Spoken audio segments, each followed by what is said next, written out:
just like this. I'm just Hey, gonna look, talk like I'm this. Matt McLeod. Oh my Dude. God. Come on. Okay, all right. I'll take these off. We'll go ahead and get started. Rico, Jared, thank you guys for doing this. My first ever threesome, and I could not be more excited that it is two males that are my friends. So yeah, thank you both for coming on the More Than Fitness podcast. I appreciate it, guys. Well, it is definitely more than fitness right now. So Yeah, way more than fitness. It's gonna be interesting. Rico, where are you at right now? Are you in Chicago or are you in Las Vegas? I'm sorry, what was that? Chicago? Chicago. Is that how you say it in Kentucky? No. Chicago. So Kentucky. Chicago. Kentucky. Chicago. I love This, that. I love this, the this, whistle. this podcast is definitely going nowhere, so this is gonna be perfect. Rico, where are you at? Where are you at, bro? I am visiting my mother in Florida. Oh, that's nice. What part of Florida? If you don't care sharing. Oh, that's cute. All right. Naples. I take back everything that I just said, and now I'm interested in your family time. Naples. Naples. Okay, cool. I actually haven't been to Naples. Jared, where are you? I Let actually the people didn't ask. know. I'm kidding. Okay. No one gives a fuck. I'm kidding. Matt, I am exactly 3 hours from you. I am just south of Indianapolis, Indiana, for those listening. Yeah. I guess we probably don't need to do introductions or anything like that. I feel like most people by this point, I've had you both on my podcast. We've gone back and forth with podcasts. If you did an intro. I know. But here's the thing, guys. I didn't have anything prepared to talk about. So these are the best. Was there anything that at the top of your mind that you guys have been thinking about? Well, I like to keep this kind of loosey-goosey, and we can keep it loosey-goosey. But Jared, I did see that you just did therapy a little bit ago. I did have a therapy session today. How did that go, dude? It went well. Actually, here's what's funny is normally my therapy days, I block off the rest of the day because in case it's heavy. And if it was, trust me, if it was bad, I would have canceled on you. I would have been like, Matt, Jared's sad. We are doing this another time. Like, okay. No, it was good. I go to therapy. I'm down to originally when I started going to therapy, I was going every other week, just to work through some, shitty shit. Cause originally I started therapy, per Enrico and Ryan's recommendation. Fun fact.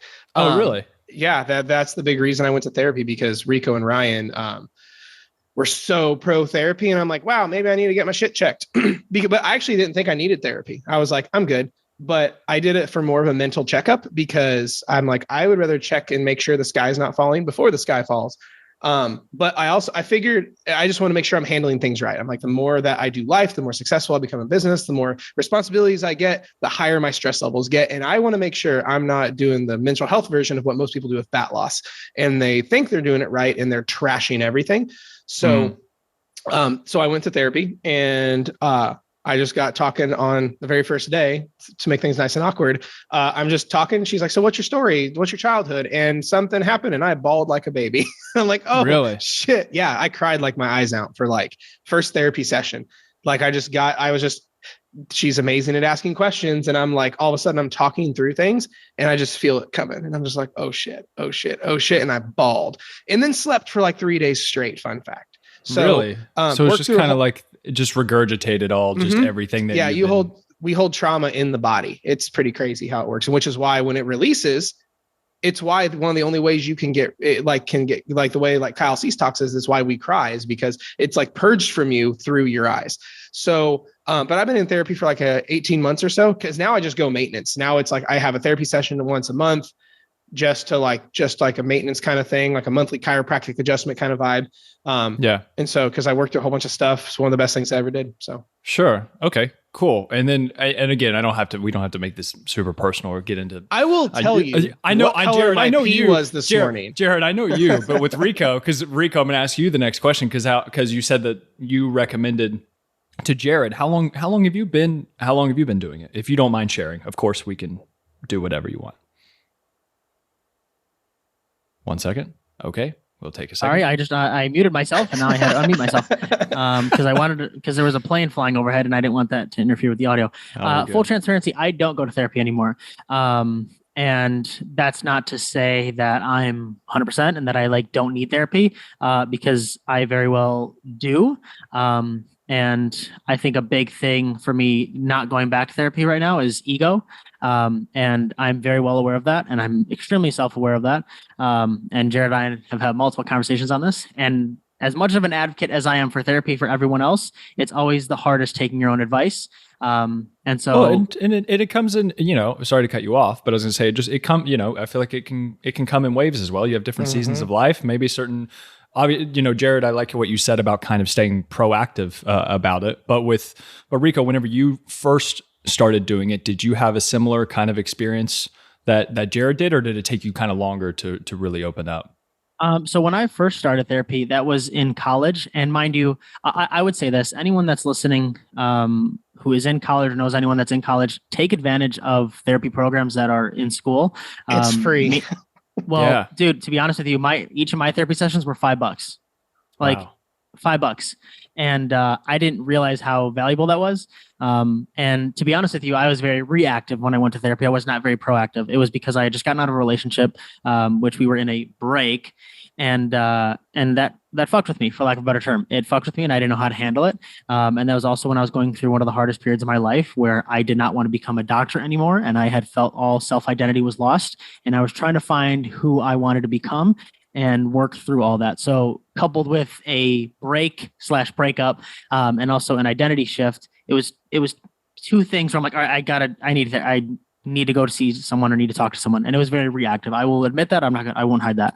But I'm thankful I did, because I found the value of therapy. And anyone that I ever speak to, it's like I'd always prefer them to be more proactive about it, right? Just like Jared said, where it's like instead of reacting when the sky's falling, be able to handle for when and if the sky does fall, right? Do you do anything else besides therapy? Do you do any type of like meditation or journaling, or even just like whatever, self-reflection or anything like that? That is a wonderful question. I need to get better at that as well.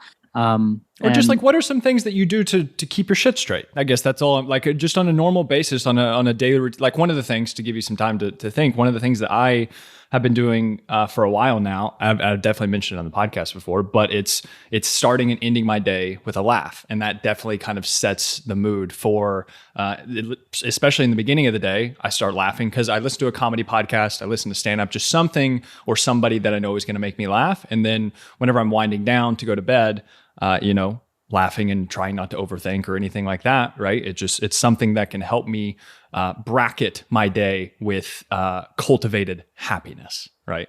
Yep. So anything weird like that?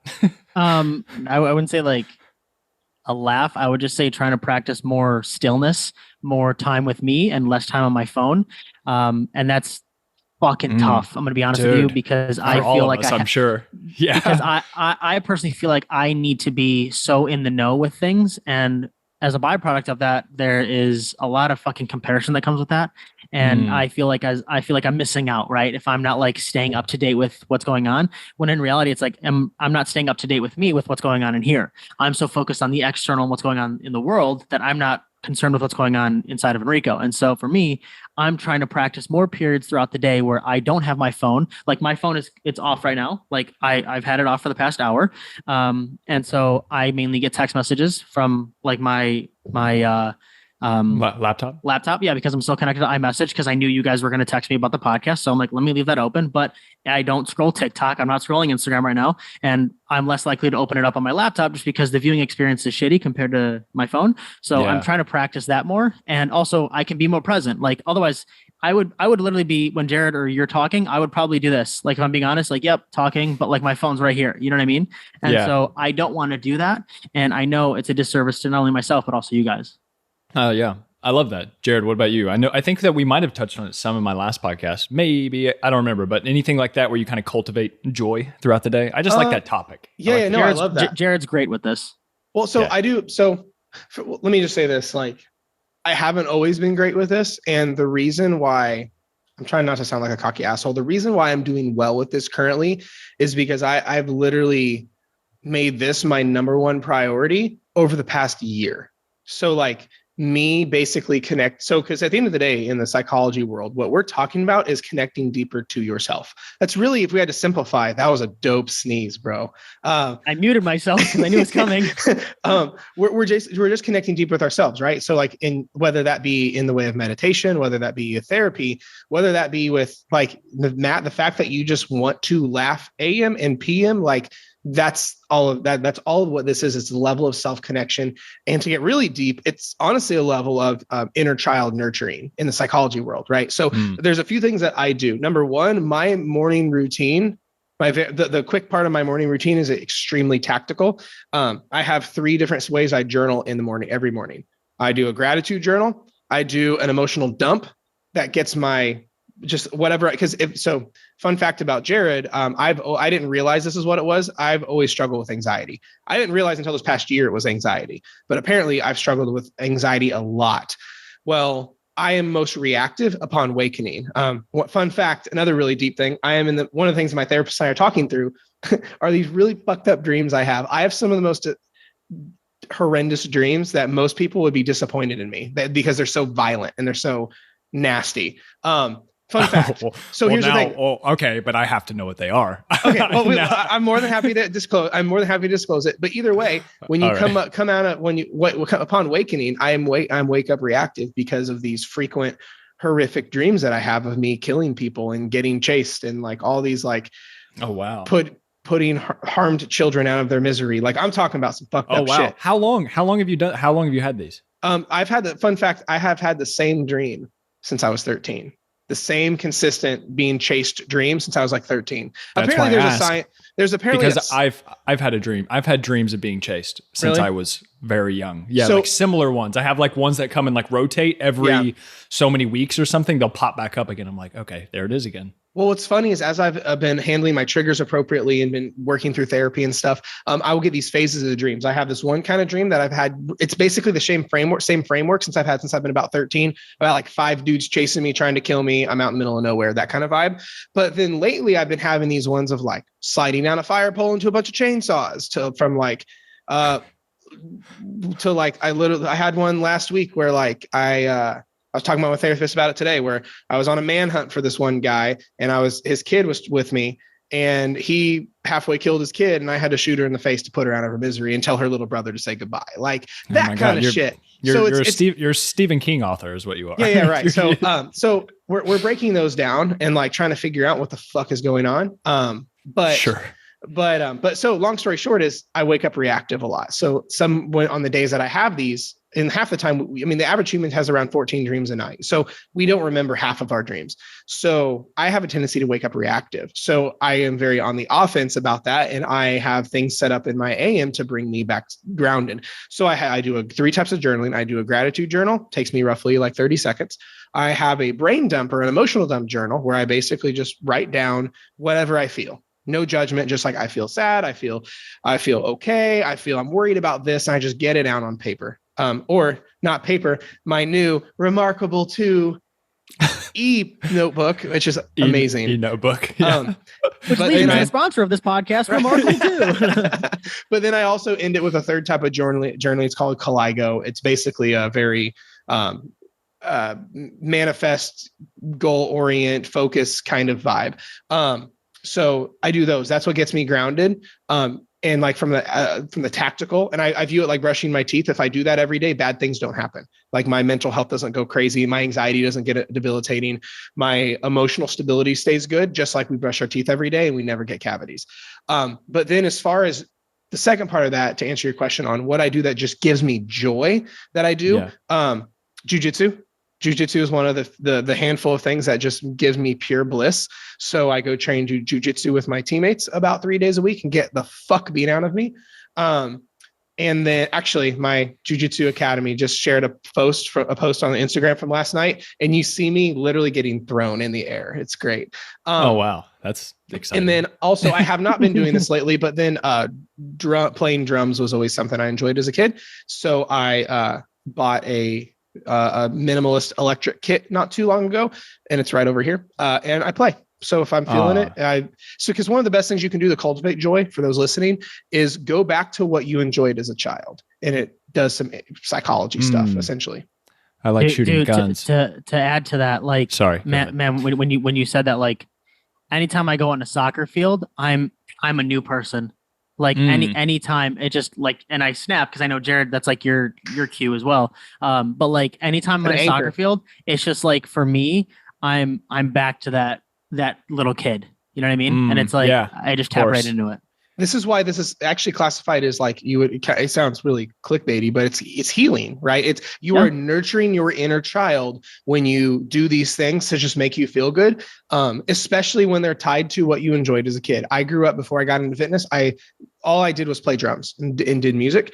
And then I also got into grappling at a young age. And I that's one of the things that I did when I got kind of complacent and I'm like not really passionate and I'm just like kind of feel like I'm just going through life. I go, I don't have much joy. Like, I mean, I enjoy what I do, right? We all do, but like there's a difference when it's like, what do I just want to do for fun? And if you don't know where to start, going back to like, what did I enjoy as a child? Was it going on hikes? Was it riding my bike? Was it my dad always had a motorcycle, so you go buy a motorcycle? Was it, for me, it was jujitsu and drums. And I didn't realize, and I let those go for years until like a couple years ago, a year ago maybe. And then I go, you know what? I want to get back into playing drums. So I bought a kit and then we'll be out here for hours. Like my wife will it'll be like 11 o'clock at night and it's an electric kit, so it doesn't wake anybody up. But like if I get in my mode, I'll be out here for a long ass time. And it's just, I will catch myself playing and just smiling. It's the most blissful thing. As well as jujitsu. Ironically, jujitsu helps with my anxiety too. So that makes sense. That makes a lot of sense. I mean, it basically trains you. If you panic, you get tapped out. Yeah, dude, it's like one of the, I feel like it's different than lifting because it's the same thing that Rogan said, whatever it is. It's something like meditation with like dire consequences, basically. It forces jujitsu. Yeah. It forces you to remain emotionally intelligent, to not give into your emotions, it forces you to stay calm, because if you don't, you die. Or you get tapped, or you get the fuck beaten out of you. In the same way, it's how like cold showers can help with anxiety, because you get in there and you're like, and you have to force yourself to calm down. Jiu-jitsu is the same way, but someone is trying to choke the fuck out of you. So yeah, no, that makes sense. Yeah, I like that though. Well, how do you guys? Well, we'll go to Rico. How do you kind of balance the so like in the morning, like if you're doing something fun, what I struggle with is balancing doing the fun work and the stuff that I really enjoy doing with like not chasing the shiny object, kind of doing more meaningful, purposeful work, things like that. Or just like if you're reading something or if you're learning about something, because here's the thing with our jobs, like we have to cultivate our own schedule, but we can also, you know, if I'm not feeling super productive that day, it's just like sometimes I just take the L and I just kind of take it as a deload day. And I'm like, look, I'm going to make a plan for tomorrow. I'm going to cut my day early and then I'm going to go do whatever, because this is just not whatever I'm trying to do right now. I'm trying to force it and it's not working. Do you see what I'm saying, Rico? Do you ever have situations like that you deal with? Dude, as a creative person, as a photographer, videographer, and editor, like all the time, I think it comes with a sense of like giving yourself grace and also being like, cool, you know what? Like you're not going to be creative all the time. That's okay. Like, I think there's a stigma around hustle culture that like you need to be quote unquote on all the time. And so for me, I'm trying to unlearn a lot of those behaviors, and it's a process. Like I know I'm not going to get through it like immediately. Like I'll still stay up till 2 a.m. and edit videos, and I know I shouldn't be doing that. But again, I'm not going to punish myself for it, right? Like that's when I get a creative kick. But also, I know unless you're feeling it. Sorry to cut you off, but that's what I'm saying. It's kind of like auto-regulate. Like you're feeling good, so it's like, dude, fucking send it. You know, go for it. Yes, but I have to be careful with that, because if I'm feeling good at that time, that can also come with a sense of getting back into old behaviors of older Rico, where it's like, oh, well, I would always feel good at 2 a.m. So I connect 2 a.m. with that's when I only feel good. And it's like, no, I don't want to operate like that. I don't. I want to be able to shut my day down earlier at the end of the day and like have a normal rest of the day. Right. I don't want to look forward to, I can edit at like 1 or 2 a.m. because I know everybody else is going to be editing and I know everybody else is going to be sleeping and I can grind and shit. And it's like, I don't want to get back into that mindset. Mainly because for me, like it'll lead to a path of like, you know, I'll stay up to 2 a.m. and I'm like, I could stay up till 5 a.m. when the sun rises, and then I could just stay up the whole day. You know what I mean? Yeah, I do that with liquor. I do that with liquor where it'll be like, I know I'm going to write an email for Friday. So Thursday nights, sometimes I'm like, oh, I'm going to pour me up a whiskey. I'm going to light a candle. I'm going to turn on some music. But I'm just like, I can't always associate the trigger of alcohol with like writing, because it's, then I end up, down a bad path. Yeah. But I see what you're saying 100%. Jared, what about you? Because here's the thing, the big thing here, the overarching thing that I feel like all of us are struggling with in some aspects, in different variations and along the spectrum, is like, how do you balance work and play? How do you balance us being, wait, Jared, how old are you? 29. 29. Okay. So, and then, so we're all in our 20s still, right? So we still have, you're right. You're Maybe older. we should talk about it. It's all good. Well, what I'm saying we're talking is about that, it in therapy. We don't need to talk about it. We have these, we're in our 20s, and we have this drive, we have this ambition. We want to make, we want to make things that we're proud of. We want to make more money. We want to make an impact. We want to help people. We want to do all of these things. But it's like, how, like with Rico, like you were talking about the hustle culture, it's like, so much of our instincts are to hustle, grind. Like, we need to make this, we need to have that. We've got the phantom Gary V going on in the back of our head. And then the other side is just like, dude, you're still young. You have time. Like, there's no super rush. Like, we have food, we have shelter, we have safety. We're going to be okay. But it's just, for me, on a daily, it's going back and forth between those two. And to be truthfully honest, like with anyone and everyone listening, and like you too, and I know Jared and I have had this conversation. Like, I'm gonna be 26 next month. I feel like I haven't done shit with my life. So like if I'm being fully honest with both of you and anyone listening, it's like, I feel like I have yet so much more to prove, and it's like I haven't done anything. Like, sure. It's crazy, right? It's like it's this weird dichotomy of like you said, like, we want to achieve more, we want to accomplish more, we want to do more, and it's like I'm currently right now in my life, I'm struggling to accept that I've done a lot, and like because I don't feel like I have, and I will never look at it as like, a man, like, you've done so much at your age, and I'm like, I haven't done shit, you know what I mean? And right. So well, that's what helps pull you forward too, right? Having that kind of humble mentality can be good, but you have to make sure that it's also not crippling. Correct. You have to make sure that it's in check, because then self-sabotage will happen, right? Because when things are going good, it's like, you'll find a way to talk yourself out of it, or to work yourself back down to, negative headspace. But it's just an interesting place. And that's why I wanted to bring it up, because of what you talk about, this whole balance thing. And so for me, I'm trying to balance, like, wanting to move forward, and like also looking at it as a driver of like, I haven't done shit, so I want to move forward and keep going. But also, like, I don't want it to be a dichotomy to where it's like, oh, I haven't done anything, and it prevents me from doing anything ever, right? Right. When that couldn't be further from the fucking truth, but it's just that story we tell ourselves. And so I don't know, for me, that's a point in my life where I'm at, and I just thought it'd be, open to share about that. Yeah, of course. I love it. Jared, thoughts? To piggyback off of that, this is the absolute number one thing I struggle with. By the absolute number one thing. Like, to give you an idea, like, I finished my major responsibilities yesterday by like 5 p.m. And I literally told my wife, I'm like, Shelby, she's like, what's the rest of your day look like? I go, nothing till jujitsu, I don't think, because it was like, I got all my stuff. And she's like, that's great. I'm like, I feel weird. I need to go find something to do. There's more work somewhere that has to be done, I feel like. So it feels really weird. But here's the thing that I've grown to learn. It is always a dichotomy. Balance is on a constantly changing scale. And it all comes back to the one thing Rico said without saying was self-awareness. Where I feel like, and you said it as well, you're like, well, it's a rough day. It's just, I'm going to take the L, but I'm going to strategically plan for the next day, or I don't want to force it. That's literally a really awesome way of saying that you're really self-aware. But the problem is, most people, like, we see this in diet culture a lot, where it's the diet culture and hustle culture are literally the exact same thing, in my opinion. Right. Sure. But we see it a lot where they go, oh, well, this is going to extrapolate to me being a lazy piece of shit the rest of my life. And it's like, you probably not. Like, so for example, a struggle that I've had that, again, been working through in therapy is I personally think every person that's a high achiever or has massive goals, they really fucking needs to go to therapy, because they're rooted in a bunch of fucked up shit. That's why one of the other reasons I started going. But it's one of those things where I would be so scared to give myself grace because I thought I would get lazy and lose everything. I literally found out I had this deep belief in me somewhere where I would hustle, grind, pride myself on how little I slept, and pride myself on how hard I worked, staying up till 2 a.m. working on stuff, because I was scared if I felt a little bit of gratitude or if I felt a little bit of happiness and like accomplishment, I would let my foot off the gas and I would fail and lose everything. But there was an older video Ed Milet shared that made a really good point. He said, because he was talking about this exact same thing. I love Milet's stuff.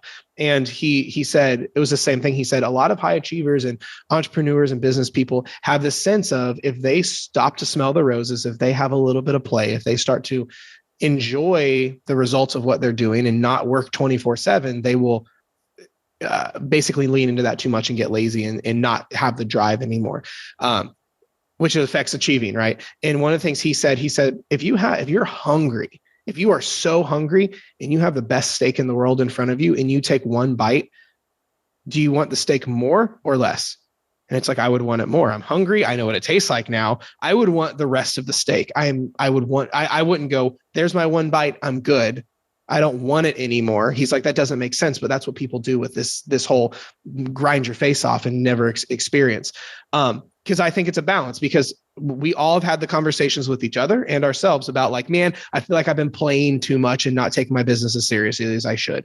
Or then you got on the other spectrum where it's like, wow, I haven't gone on date night in like 3 months or whatever. And it's right. Like, so then the question is, where's the dichotomy? It is always a dichotomy, but I think it has to come back to, is action and ambition lining up? Where like, if you have big goals, you have to have more than likely big action, but you can't do it in such a way that's unsustainable with unsustainable expectations. Like we all see this in fat loss with clients where nothing is ever good enough, right? They're like down 4 inches, 5 inches in like a month and a half, they're killing it, but the scale's up and they're like, but the scale's not up, and they totally discredit their work. Right. Yeah. Mm-hmm. But all of us has I believe it was Tony Robbins that talked about this exact thing is a defense mechanism to our brains where it's never good enough. Right. And we have to understand that, because that's a thing that your brain naturally defaults to, because like if you lost 30 pounds in 30 days, part of your brain would go, well, I should have lost 40. If you made $1 million this year, part of your brain would go,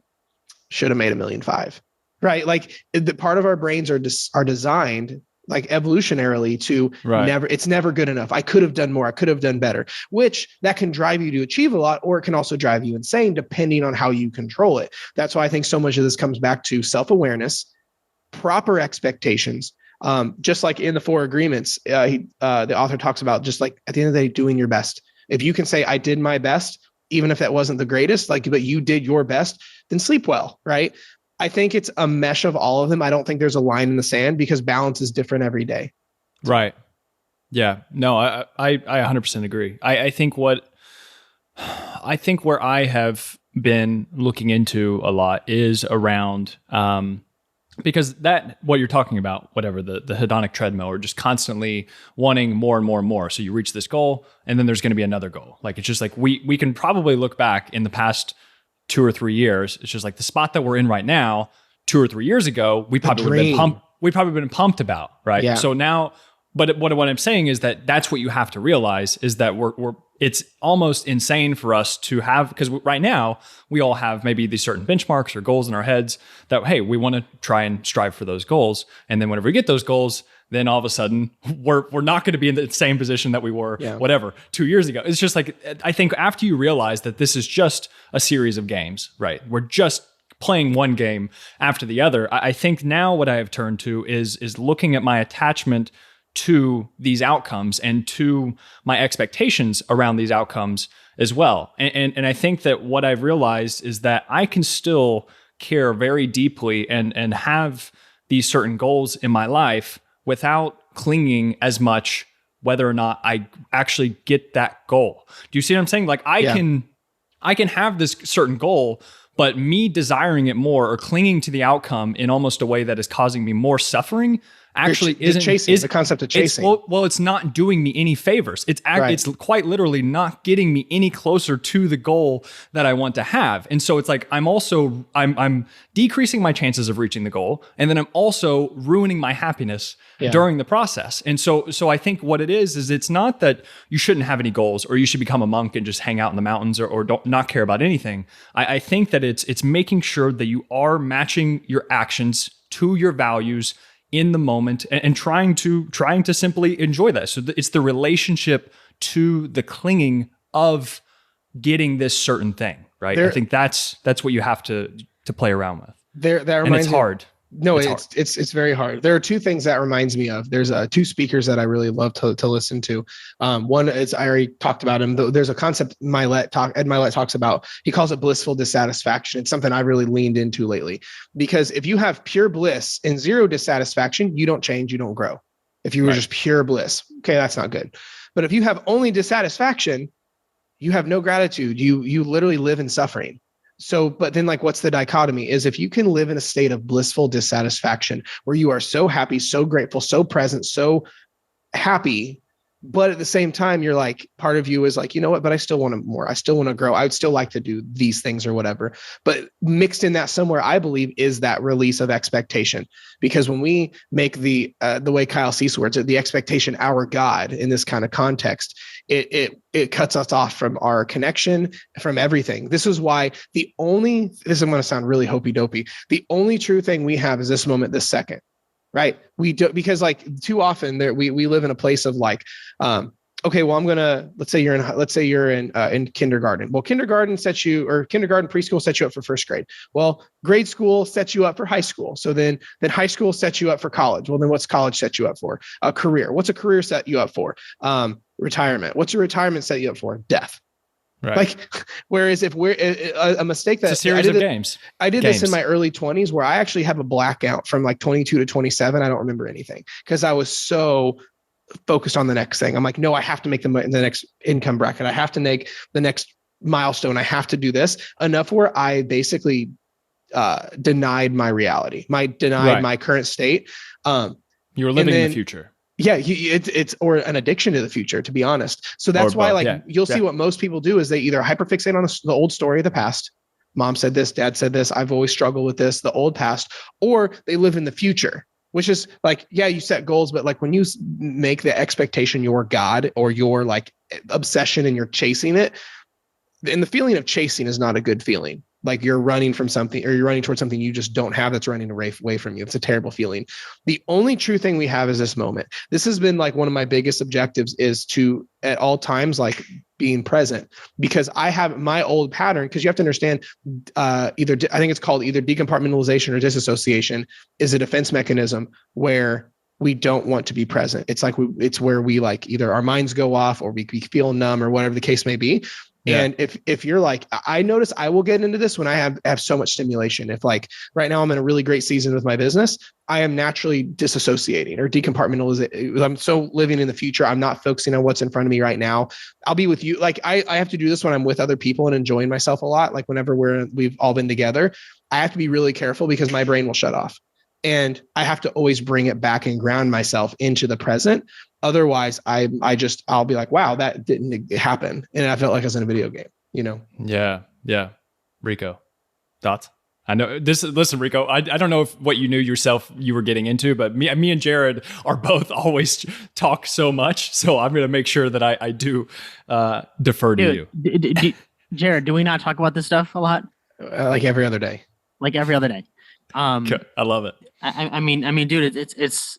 I posted this on my story the other day where it's like the same thing with like weight loss and even making content like with other fitness coaches, right? It's like they're so fixated on an end goal and outcome, whether it's X amount of people on their email list or getting X amount of followers, subscribers, that it's like they're so fixated on that. And I think what you were talking about, it's like just buy into the process of getting there, right? It's like buy into the system, buy into the journey of getting there, because that's ultimately like what you have. Like that's all we have. That's the present moment. That's what you create. Like you can't control what the future is going to hold. You can't control what the past is already the past, right? Like you can't ever change that. And I think that's where a lot of depression comes from, is from living in the past too long. And I think that's where anxiety comes from, is living in the future for too much, right? Every single day. every day, right? Because I think we fixate too much on what we can't change, and it eats at us, when in reality we literally have no control over it. Like, we literally have no control over, like, the last thing I said on this podcast, it's already done, right? Fuck. See, I can't control it. It's gone. You can't control it. It's gone.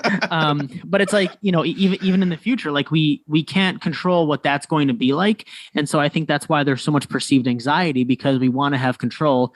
And in reality, it's like, there's a lot of things that we can't.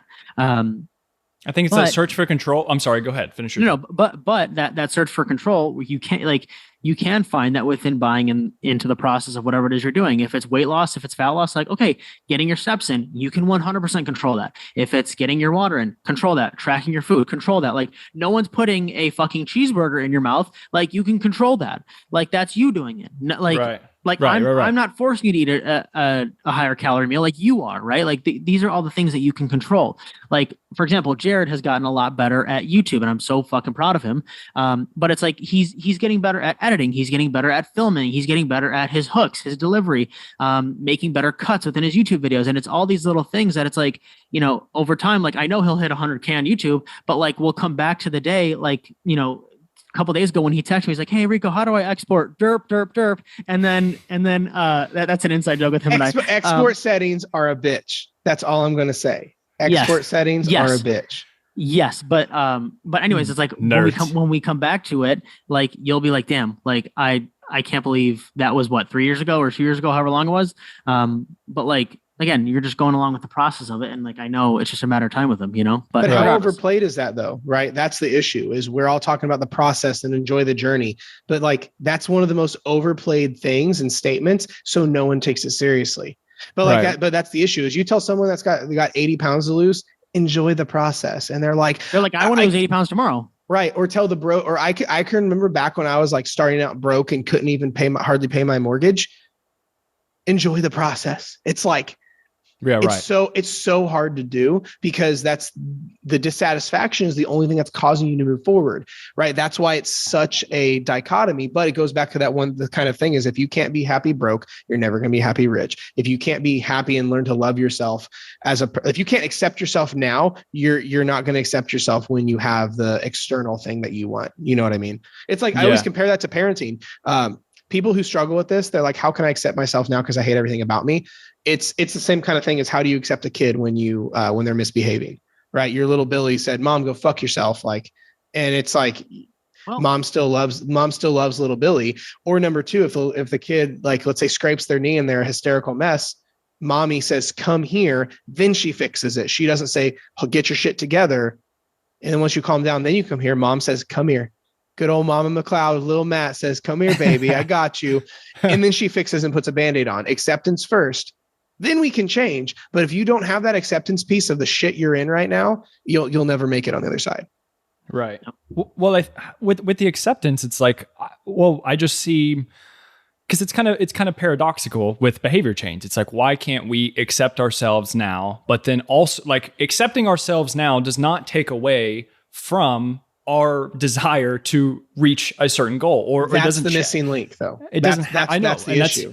Well, I think it's that, but then also it's like, how can we keep that front and center, keep that in the front of our minds whenever shit isn't going well and we're scared and thing after thing keeps going wrong and we're maybe uncertain about the future. And then also, like Rico, like you mentioned in the beginning, the comparison trap of, especially just like, well, I mean, I feel like with all of us, and I feel like we're all doing our own thing and doing different things, but I feel like it's probably safe to say that we all struggle with comparison in some aspect. So it's when all of we can say all day long, hey, focus on the journey or whatever. And we're sitting here trying to take our own advice. Right. But I think it's also sabotaged by social media, and that can be difficult. That's why you said you're off your phone, and it's probably going to be linked to increased happiness. So I think it comes down to an understanding of these things that we just mentioned, just like from a mindset perspective, just realizing, hey, we're going to have desire after desire after desire, but in our immediate local surroundings,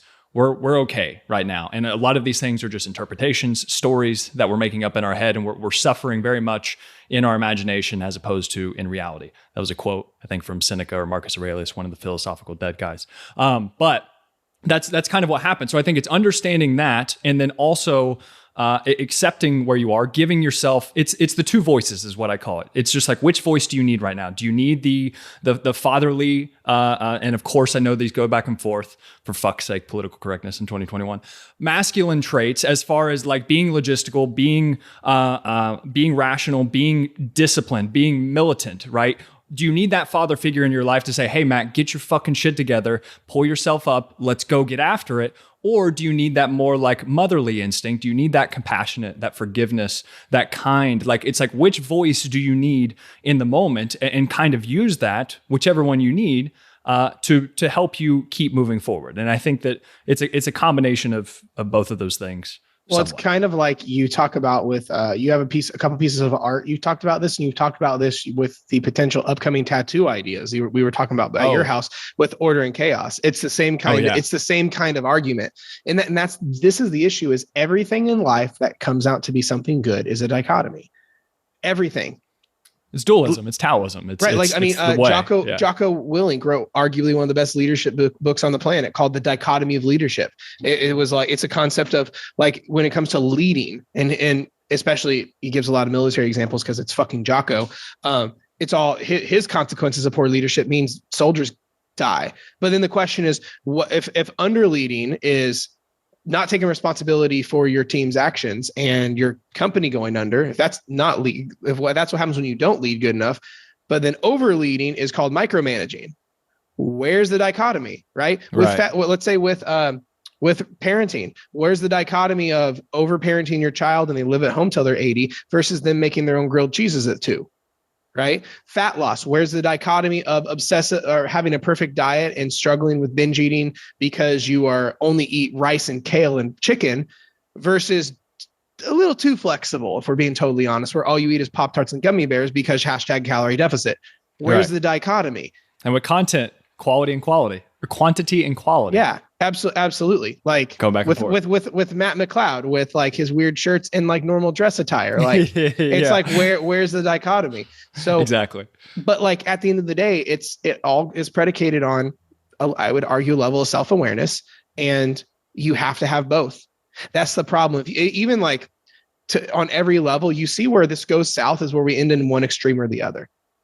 Right. One extreme. This is why extremism never works in any case. Political, environmental, friends, relationships, food, leadership, money.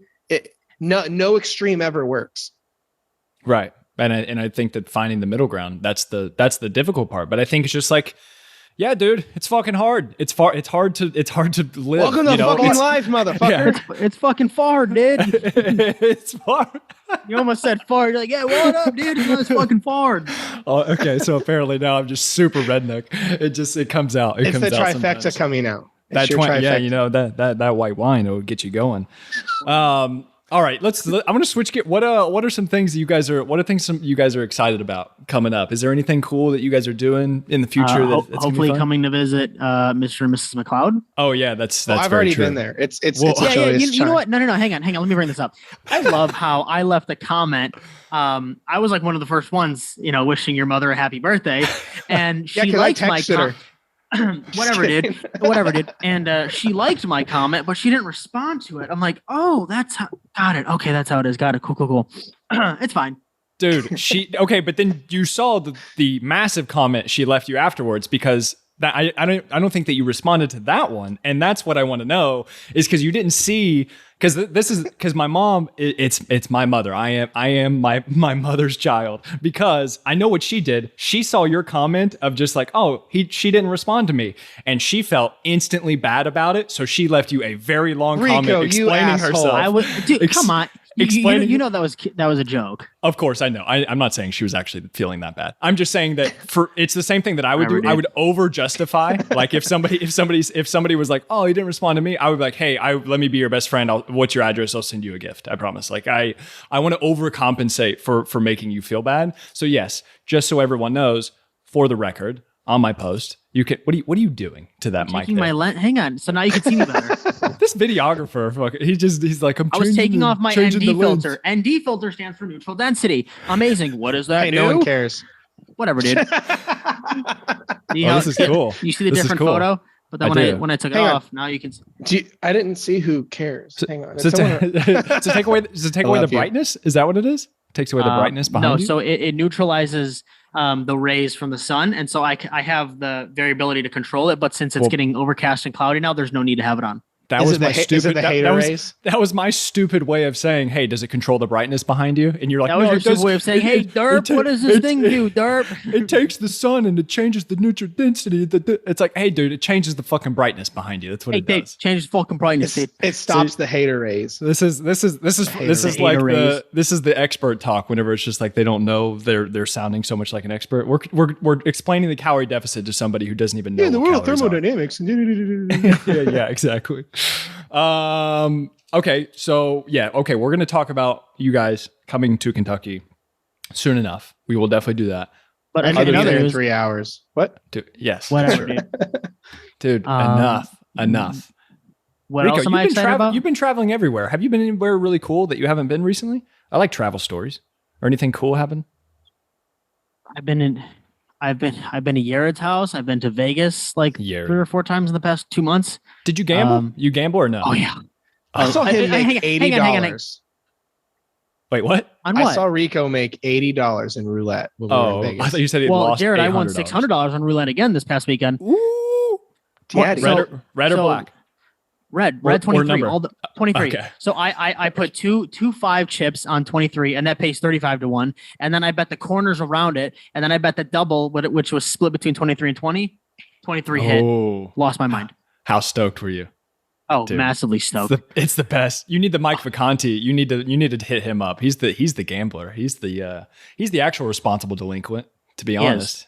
He's a responsible delinquent. He used to be hardcore. He used to be hardcore into the gambling game. I miss that guy. I miss him a lot. I haven't seen him in a minute. I sent him a random message the other day, just like, hey, just making sure you're still alive, making sure you're still breathing, bro. Yeah, he's doing well. I just checking on him. I just said, hey, how you doing, bro? He said he's doing good. He's doing fine. Good. They're doing their book, so that'll be exciting. Matt, when's your birthday, real quick? December 28th. Yeah, man. Never mind. Okay. Well, You've got a trifecta birthday. What? Do we? When's yours? You, Ryan, and mine. Yours and Ryan's birthdays are all within a week or so. Oh. We've got a trifecta birthday. Let's go. Our birthdays are next month. I'm pretty excited for my birthday, to be honest. All right. He's like, hey, I got a birthday too. You've been to Las Vegas multiple times. Yep. That's always fun. Jared, do you have anywhere coming up that you're excited about? Are you chilling? Most of my excitement stuff is in like boring businessy stuff. I've got some cool shit in business happening right now. Right. But it's like most people wouldn't really care about it. And but that's what I'm fired as fuck up about. I feel like something's happening. I don't know. I feel like there's something, but I can't. Something's Rico, happening something with you or in the world or in general? Well, I was meeting with me because in the metaverse. I am the world. Well, I know what's coming up with Jared and I shortly, and then also in December for you and I, which would be fun. Yeah, Rico and we'll leave a secret. We'll leave us. Or you want to talk about it? I mean, we could give a little bit. We'll just say Rico and I might be. Wait, are we allowed to talk about it? This isn't a might. It's happening. It's not a might. Oh, I know. I was trying to be facetious. Are we allowed to talk about it? Yeah, I mean, I don't see why not. Well, now listeners are going to be super pissed if you don't. Rico and I'm going to be super pissed if you don't. Rico and I have a couple big boy speaking engagements where we're tag teaming. On doing. Some, I was already aware. Yeah. So, Are you guys nervous? I know, Jared. I know you thrive off that shit. How do you feel, Rico? I would snort that shit off a table. Like, let's go. Speaking. So, are you guys speaking around your all's? Like, I'm assuming your area of expertise. Like, is it in the fitness industry? I'm assuming. Yep. Yeah. It'll be for like other coaches as well. So speaking to coaches about like content, audience growth, content that converts, content that sells, like. Short form content, long form content, like it's cool because like Jared's a coach, but I also work for coaches, and so it's like such a cool little. I feel like dichotomy is the fucking word of this podcast, so we're just gonna say cool little dichotomy. It's meta. It's meta. It's very meta. It's meta, bro. It is meta. But yeah, no, I'm super pumped about that. And I'm excited about the December one because it's in person. Because we're actually on stage. It's on a fucking stage and like where's in it person. at? Can you tell me where it's at? Or well, I mean, Arizona. You can tell me off here. It is in Arizona. Yep. Ooh, interesting. Scottsdale. Scale. I feel like I need to possibly make a trip or something. Go have a good old time. Possibly. I don't know why you're not going to be there. All right, we'll figure it out. We will figure it out. whatever, dude. Dude, when are we going to create our podcast? When are we going to create the trifecta we all create podcast? one? Like as a trio? Yeah, that's what I said. Like us three. What would it be called? I feel like what would it be about? The trifecta? What is this podcast been I'll about? be the Diet Coke. Rico I'll be the can be the espresso. alcohol. No, the alcohol. Oh. Well, no, he doesn't. No, espresso's not part of his. I have to be. Someone's got to be the water. I've got to be the alcohol. We could each have our own trifectas. We could. Okay. Matt has his own trifecta. Jared has his own trifecta. I have my own. Jared's trifecta is a cigar, Diet Pepsi, and water. Ooh, Mine is go. espresso, cannoli, and I need another one. Water. Dr. Pepper. Ooh, I like this actually. So Rico's is the only one without water. Espresso. Well, Dude, carbonated water. Hey, dude, carbonated water with sugar in There's it. water in coffee, dude. Okay? There's water in Dr. Pepper too. Yeah, how do you make that stuff? Water, first ingredient. Okay, relax. Wow. Oh fuck! No, that sounds amazing. I think I don't know. I think it would be fun to do. I just like sometimes doing podcasts on my own. You know, it's fun, but I love riffing. What if we call it Two Coaches and a Videographer podcast? 2 coaches and a videographer. 2 Why does coaches, it have a one familiar videographer. ring to it? Two coaches and coaches, cameras. Coaches and cameras. Well, I mean you're not a camera though. I feel. Well, I think the trifecta sounds really cool because there's 3 of us and we each have our own little trifecta. I think that is branding. But we also need to be careful because there's Trifecta, the meal prep company. Dude, they can go fine. fuck themselves. Dude. Listen to me get close to the mic. Hey, we don't get close to the mic. Hey, they can go fuck themselves. That's what I'm saying. I don't claim any of the energy that Matt is throwing out in this world. I did not. That's I gotta Matt look at these McLeod trademarks. ASMR. I gotta look. Yeah, welcome to the ASMR. This is Matt McLeod, your host. No, but seriously, I need to look up the trademarks on that. I am for sure going to go balls deep into responsible delinquents though. That because is beautiful. That shit. Somebody was like, dude, you should make merch for that. Like, I would wear that merch and everything. I was like, I would wear that merch too, honestly. So. And it's just I'm gonna go buy RD, responsibledelinquents.com just so you can't have it. Oh, same. I'll do that now. I'm going to GoDaddy. I'll buy all the domains. I'm going to GoDaddy right now. I'm seriously don't. But here's the thing. What's unfortunate is that responsible and delinquents are both hard to spell words for most people. You know, It's just like it's gonna be. It needs to be like Respdel. Recipe. I don't know. Man, we are crushing the hard-hitting issues on this podcast. I hope that everybody is enjoying this part of the podcast. Well, did you get any questions on your Q&A?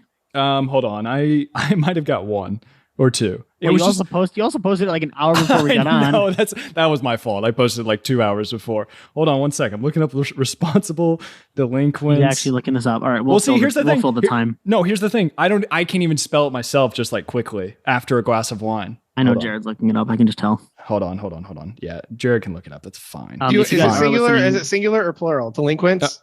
No, plural. Hold on. Okay, somebody asked. Oh, clients who say I'm not motivated. That's one of the questions. Bro, it's available. It is. Of course, it's available. For like don't you next dare. to nothing. Clients who say I'm not motivated. Yes. So she said clients who say I'm not motivated. I guess just like how to handle that. I feel like Jared. Great. So how to handle it? Clients that are not motivated. Amazing. So does it cost you more to stay the same today and be in that pain that you're in right now, or does it cost you less to be a whole new person 90 days from now? Because I think if you look at transformation in a 3-month period, like what's it costing you to stay the same or to make a change? Right. And so I think when it comes to motivation, it's like you're not lacking motivation. You're either lacking discipline or you're lacking action. And most of the time, right, like like Jordan Saya will talk about like the whole, what does he thought? Like action leads to motivation, leads to a result, right? And rinse and repeat. Action and so results, it's like motivation. Action, results, motivation. Yeah, you take action, you get a result, you get motivated from it, keep taking action, right? And so I'm a big fan of taking messy action, right? Where it's like, you don't have to take any, it doesn't have to be perfect, because most people, specifically people that I work with, when it comes to content, they overthink like a motherfucker and they don't post anything. And they're like, well, I'm just going to strategize and I'll really get motivated to make content and post content. And like, I'll film a video when I'm motivated, right? And it's like, you looking at me? Then Matt, hang on, let me keep going. Yeah, you go ahead. And got it. And so when it comes down to that, let me go freehand here. We don't need the stand. Rico's in a mood. Shit, MC fucking Rico. Let's go. And so I think most people just are looking for an excuse to not take action, when in reality it's like the thing that's stopping you is your inability to take action. And it doesn't need to be perfect. It doesn't need to be the most thought out plan. It just needs to be something, right? Where I think a lot of people overlook going for a walk and getting their steps in, or even posting an Instagram story, like something. Just don't not take action, because you will repeatedly live that day in and day out. And it's like days, weeks, months go by and you haven't done anything, because you're just sitting there trying to plan and trying to decipher on how to take action, when in reality it's like, you just got to do it. Mm-hmm. And now I pass it over to Jared. Yeah, I was gonna say, Jared, I know you. What's the actual question? I have thoughts too. So clients who lack motivation. Just clients who lack motivation. Yeah, that's kind of just like dealing with that. So number one is to piggyback off Rico. Like, whenever I have a client that's not showing up for themselves, or even with myself, this is my motivation hack. I made a whole big YouTube video about this. Is I think about how horrible it hurts being where I'm at right now. To twist the fucking knife. Like, it's because if we think about it. If we compare this, because one of my favorite things to do with clients is draw a parallel with an analogy of something they do amazingly with this. So for example, if someone's like, hey, I have no motivation, that's why I don't eat right, or I don't track my calories, or I don't work out. And I go, so why do you pay your water bill? And they're like, I'm like, because my water will get shut off. I go, so we have reasons. So that's it. So what are our reasons? I think it's the whole like, what's your why? It's corny as fuck and no one listens to it. But like, what are your reasons? Like, why the fuck are we doing this? And like, have that conversation about like, pain is what drives human behavior, is one of the biggest things in the fitness world. So the question is then, what pain are we driving from? And really highlight that and bring it to light and go like, wow, me not executing isn't me holding myself back. It is, you are a car going 80 miles an hour in a Y in the road, and you are picking one or the other. It's not like inaction is nothing. It's you not showing up for yourself, is you are either going towards your goal or you are going towards pain and suffering. So that's usually number one. I usually like to have a talk about that, but then I make it a character issue. Not showing up because you don't feel like it means you have shitty fucking character. Because if it was anyone other than you, you have shitty fucking character. If I said, Rico, I will come pick you up from the airport, and then I leave you because I just didn't feel like getting in my car and I left you hanging, that would make me a piece of shit person, right? Matt, if your mom made us the most beautiful dinner when I was at your neck of the woods and Rico wasn't there. Yeah, whatever, dude. Honestly, twist the knife. But exactly. Twist the knife. But then like if you and I said, hey, we're going to help you pick up, clean up, do the dishes and clean up, and we just went on the couch and say, we just changed our minds, that would be easily say you have shitty character. You don't do the things you said you would do. So If you are doing this for yourself, it's no different. It means you have shitty character. So I would make it a character level problem, because that's ultimately what it is. Because at the end of the day, you can't, whatever. At the end of the day, you can't force anyone to do anything. So this is all that we can do is change perspective and all the stuff we can't force. And to be honest, I'm not a fan of forcing, because it means I would argue someone doesn't really want it. Because forcing never goes anywhere well, and whatnot. So, right. What were you going to say, Rico? How do you show up for yourself? Jared talked about showing up for yourself. So how do you show up for yourself? I want to answer that in a second, but I do want to make sure that I give my thoughts real quick, some practicality on the last answer. And that is, I agree with everything you guys are saying, but first so for me, it's like usually in action, it comes from lack of clarity and belief in my plan. And so I love messy action. I do, but I'm the type of person where I'm just like, I'm not just going to fuck around and just post things randomly, just in the sake for content, for example, right? But just like somebody else, if I tell them, hey, just have protein with every single meal or something like that, if they don't know why, or if they don't know what that cause is going, like what's the result that's going to come from that cause. Sometimes they're not going to have belief into the plan. So with me, and this is what's been happening with my business, is that I just lacked a little bit of clarity and I didn't believe in my plan moving forward. And I had tons of different options. However, I didn't believe in any one of them necessarily a whole lot more than the other one, right? So whenever I found clarity, then that's going to give me a plan, that's going to give me a direction at least to where I can start taking messy action forward. I still think that the messy action is going to be part of it, but I need some type of clarity. I need some type of plan that I believe in, that I know is logical to take me from A to B or C or whatever, right? And so I think that it starts with that. And then from there, then you just have to start small and try and build momentum. Look at your little floppy dick microphone. I don't know what it's doing. I don't know. He wasn't ready. Ruined it. Matt, that's a really good point, because a lot of times it's especially like I do this, for example, it's easy to just be like, oh, you have shitty character, right? But you bring up a really good point. If the environment isn't conducive, then like we're working harder than we have to. Right. Like, right. And I was actually just talking with someone about this yesterday. Is they were applying for coaching and stuff like that. And they were saying that like, they have no motivation, but it's because they're like, I just don't know what I'm doing. And I said the exact same thing. I said, well, it's really hard to be motivated when you are like driving the car with the gas light on. It's really hard to feel good and motivated and certain when you don't know if you're going to make it. So I think that's a very good point. Oh, see what it is. And I think I put this in my automated fitness workshop, shameless plug. And I heard this analogy from somebody else, but it's the idea of, so if I plug in, let's say it's nighttime and I plug in your address into my phone and I have a GPS. So I have a map, basically how to get there, right? Step by step. But whenever I'm driving in my car and it's nighttime and I have my headlights on, the only thing that I can see in front of me is as far as those headlights go. And so I basically have to just trust in the map, in the GPS, and in the road, I guess, and in my car to take me to the destination that I'm going to. But I can only see what's in front of me. And so I think that's kind of where the messy action comes in. But also I need that GPS. I need something to be like, hey, this is going to increase your probability of success if you follow this GPS, this map. And obviously with our certain goals, they can be complex. They can be not clearly defined like an endpoint. However, I need some type of track to be like, hey, if you go in this direction and you try hard and you put in some messy action, the likelihood of your success is going to be much higher than if you chose, these other 3 routes. Absolutely. For example. So that's that. How I show up for myself.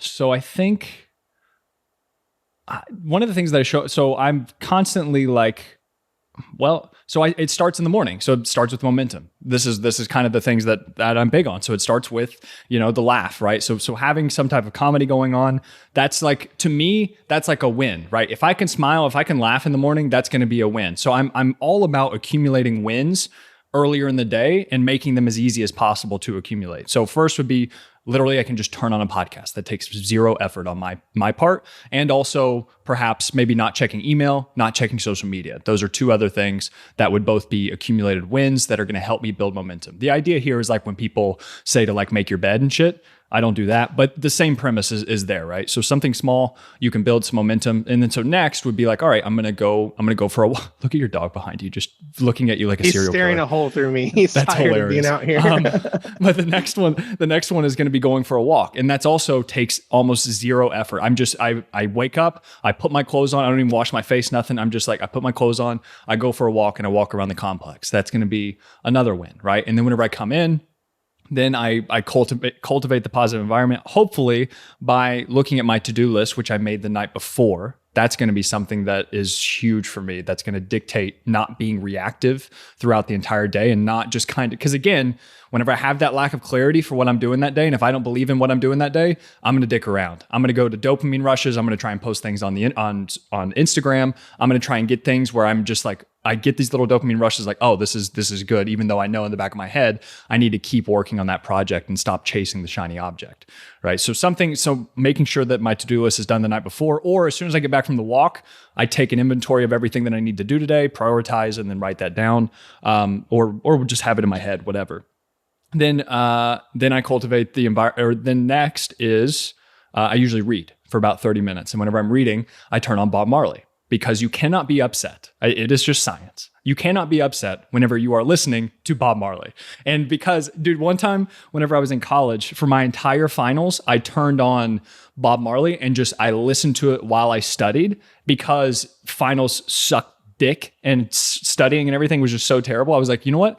I blended together, and this probably isn't always the best idea either. I blended together something that I hated with something that I loved. And then I put them together and I was like, okay, this is manageable. That's something you tolerate. it made my studying much more doable. And so that's what I did. So now I listen to some music. Oh, and then also, so I'm drinking caffeine. See, this is how my brain thinks. It's all about the experience, right? I'm drinking caffeine. I don't start drinking the caffeine until I turn on the first Bob Marley song. That's the key, because I want it to peak at the same time. This is the same reason why I have the trifecta. I have all three drinks at the same time so that all the different ingredients will hit together at the same time. For people that don't know, the trifecta is caffeine, water, and alcohol, right? And those three things, so caffeine is an upper, alcohol is a downer, and then water is for hydration. All of those things together create a synergistic effect that is known as the trifecta. I'm glad you don't do drugs. I do drugs, though. That's what's no. You're like, no, I do coke and heroin at the same time. I'm kidding. And I snort ecstasy. No. All tripping on acid. No, weed. We're good with weed. I'm now good it's with called weed. the quad. The quad, right? It just keeps growing, and then it's just like it just keeps getting bigger. In that other universe, there's different shapes, like geometric patterns. That's what we're all about. But yeah, so that's just what it's just as far as showing up for myself. It's like these are kind of my non-negotiables of just like these very small things that I need to hit every single day. And I think it's also just in my showing up for me is like. One, it's going to be keeping my promises I make to myself. That's a big thing that I always preach, just making sure that by the time that I go to sleep that night, I'm pretty proud of what I did that day. And that involves keeping my word to myself based off of my values in the moment. So that's definitely going to be big. And then also I've been practicing a lot of just like compassion and forgiveness. I think that's big, trying not to be too hard on myself, but also not being too easy on myself either, right? I think it's going back and forth of those, and then lots of just like meditation and trying to be present and kind of like the concept I've been fascinated with is like choiceless awareness. So it's just being awareness and just not having much judgment or any type of story. You walk past somebody, you walk past a homeless person, you see them, you're like, oh man, I'm so glad I'm like not that person or whatever. So what I'm trying to do is whenever I'm walking around or whenever I'm doing something, or if I'm judging myself or I'm judging other people, I'm trying to catch that as quickly as I can and trying to just kind of be like, oh, instead of, oh, there's a homeless person, I'm doing so much better than him, I'm so glad I'm not him, whatever. I'm just like, oh, there's a homeless person. And then I keep walking. Do you see what I'm saying? And it's just, it's that kind of little shift that is, of course, it's a practice. It's a practice as opposed to I get to this point of enlightenment or whatever you want to call it. But it's that kind of mindfulness practice. So there you go. That's the answer. All right. What time we got? What is it? 4:43. I feel like I know that we could keep going, but I feel like we should cut it off here, because that was kind of a natural succession, unless any of you guys want. Also, real quick, check this out. Responsible Delinquents, you can't see it, $2.99. $2.99. I just sent that to you. Jared sent that. Oh, well, I looked it up before he sent it to me, so it doesn't matter. No, I sent it to you. Jared sent it. Nope. It's actually $2.50 a month. It's my podcast. This is the ASMR More Than Fitness podcast. You know what's interesting? You're talking about my domain name because I just bought. I'm just kidding. Yeah. Oh man, I'd be so pissed. I look it up. It's like contact a broker to get your website. I'm like, oh, you motherfucker. So here, you know what this means now. When do you think David will have this out? Like, when do you think this will be a thing? Like out? Next Tuesday. So you need to have responsibledelinquents.com purchased by Tuesday. Oh, it's getting purchased like now. It's $3. I got it. You got that? A month. $3 a month. Is it $3? No, it's not. Yeah, I don't know. Either way, it's fine. It's okay. Do you need help? You got that? Yeah. Hey guys, if you could, my PayPal is okay. Anything else you guys want to touch on? You guys good to go? If you guys want to plug anything, please feel free. Not all at once, you fucking douchebags. I plug so many things. On the daily sorry, that was basis. aggressive. I'm sorry, that was aggressive. I apologize. Jared, I'm taking a step back. So many things on the daily basis. Like I feel like a Rico's douche coming to both plugging. of us. I feel like a douche plugging. Dude, don't feel like a douche. It's fine. You got things that'll help people. Let them know. In the meantime, you can hear my dog reverse sneezing in the background. I hear Remy. Reverse sneezing. That's what the vet, like what dog people I think call you told me about that. That's he's insane. basically doing the equivalent of this, going is basically what he's doing. Because little Remy's got that's allergies. what that is. That what that is? I feel like I've seen dogs do that before, and I'm like, what are you doing? Yeah, they call it a reverse sneeze, but he's overstanding by the trash can. Just, dude, I'm on a podcast. Just reverse. He just looks up at me. He's like, asshole. So inconsiderate. Yeah. All right. Well, dude, I don't care. I'm telling you. You know what? You know what? I'm going to do this. I'm going to say I have the world's best free shit. So just go to my Linktree, linktree.com/Hamilton Trained, and all my free shit's right there. Excellent. Perfect. Rico. I mean, I don't know what you're going to put in the show notes, Matt. I'll put everything in the show notes. I'll put whatever you want. Put a penis emoji. Put your Let's not do Instagram. that. What's your Instagram? Tell me your Instagram. Rico.Incarnati, or you can follow me on TikTok at Rico Incarnati. Ah, there we go. The TikTok. The TikTokers. I can't. Is it a bad thing that I get introduced on podcasts a lot? Is not a fitness coach, not a whatever. Is a TikToker. Like I'll get introduced as a TikToker. Hell yeah. I can't How many tell followers are you at? How many followers are you at? Now? Barely over 250,000. Oh, the fucking metric. Barely over 250,000. Like 251, I love 250, it. something like that. I love it. He just did. You know, he just did. He's that's like, a copywriting technique right there. 251. Yeah. Let me just flop my dick out on the table. It's just 250. No, I'm compensating because I can't flop it out.